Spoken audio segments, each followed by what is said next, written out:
বিসমিল্লাহির রহমানির রহিম। এই বেড়া তোর সমস্যা কি? তুই কত কথা শুধু বিসমিল্লাহ বলছ কেন? আরে ভাই, আমি প্রত্যেকটা জিনিস বিসমিল্লাহ বইলা করি, কারণ সেটা আমি বরকত পাই। আমি বিসমিল্লাহ বলি, তোর সমস্যা কি? রাখ তোর বরকত। আরেকবার যে শুনছি তুই বিসমিল্লাহ বলছস, তোর খবর আছে। সময় থাকতে ভালো হয়ে যাও, দুনিয়া কিন্তু চিরস্থায়ী নয়। আইসে আমার জ্ঞান দিতে, দাঁড়া তোর একদিন মজা দেখামু। বিসমিল্লাহির রহমানির রহিম। এই বেড়া তোর সমস্যা কি? তুই শুধু শুধু বিসমিল্লাহ বলছ, খাইতে গেলে বিসমিল্লাহ, শুতে গেলে বিসমিল্লাহ, তোর সমস্যা কি? আরে ভাই, বিসমিল্লাহ বলি আমি, সমস্যাটা তোর কোথায়? তুই বিসমিল্লাহ বললে আমার সমস্যা হয়, যখন তখন বিসমিল্লাহ বলে উঠোস বেড়া। ঠিক আছে ভাই, ঘুমায়া যা, আল্লাহ তাকে তুমি হেদায়েত দান করো।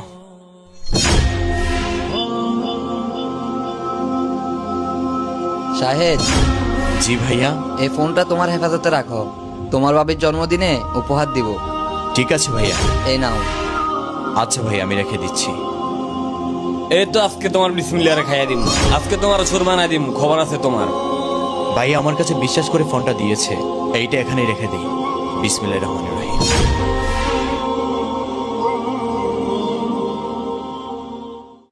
হ্যাঁ গেছে গা চান্দু, আজকে তোমার কাম করে দিম। খালি বিসমিল্লাহ মারাস না, বুঝবি মজা। শাহেদ, তোমার কাছে যে ফোনটা দিয়েছিলাম ওটা দাও তো। আচ্ছা ভাইয়া, ঠিক আছে, আপনি দাঁড়ান, আমি নিয়ে আসছি। মনা, আজকে দেখবো তোমাকে বিসমিল্লাহ কেমনে বাঁচায়। বিসমিল্লাহির রহমানির রহিম। এই নিন ভাই আপনার ফোন। ঠিক আছে। হ্যাঁ, এটা কেমনে সম্ভব? হে আল্লাহ, আপনি আমাকে মাফ করে দেন। আই লাভ বিসমিল্লাহ বলে যাবেন।